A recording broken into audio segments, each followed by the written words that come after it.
India পাওয়ারের সহযোগিতায় Asansol municipal কর্পোরেশনের জামুরিয়া ১ নম্বর বৌরোর অধীনে ৮ নম্বর ওয়ার্ডের সাতগ্রাম হেলথ সেন্টার সুভাষ ময়দানের কাছে ইন্ডিয়ান পাওয়ার সহযোগিতায় এক স্বাস্থ্য শিবিরের আয়োজন হয়, যেটি কলকাতা হিন্দোল ডাক্তারদের সহযোগিতায় বিনামূল্যে স্বাস্থ্য পরীক্ষা শিবিরের আয়োজন করা হচ্ছিল, যেখানে ECG, sugar, cardiology, gyno, children special ইনভেস্টিগেশনের আয়োজন করা হয়, যেখানে ৮ নম্বর এলাকাবাসী সকলের স্বাস্থ্য পরীক্ষা করা হয়।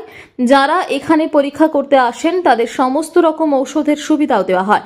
এছাড়া ইন্ডিয়া পাওয়ারের পক্ষ থেকে মিঠাপুর, কাটাগুড়িয়া, সাতগ্রাম পূর্ব ফ্রি প্রাইমারি স্কুলে কম্পিউটার, ফ্যান, টিউব লাইট প্রদান করা হয়।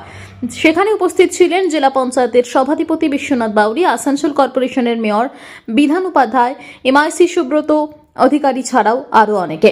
যেখানে এই কাজকে সাধুবাদ জানিয়েছেন আসানসোল কর্পোরেশনের মেয়র বিধান উপাধ্যায়।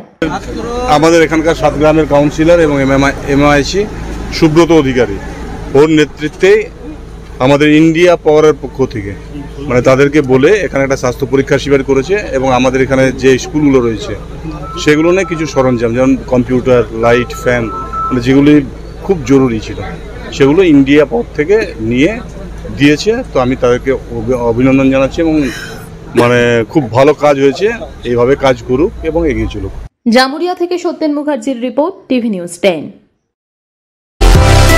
সুলভে সঠিক চিকিৎসার একমাত্র প্রতিষ্ঠান বিবেকানন্দ হসপিটাল। 24 ঘন্টা emergency service, blood bank, trauma care. আপনাদের সেবায় আমরা তৎপর। গুণমান ও পরিষেবায় দুর্গাপুর বিধাননগরের ডক্টর জাকির হোসেন এভিনিউর বিবেকানন্দ হসপিটাল শিল্পাঞ্চলের মানুষের মন জয় করেছে।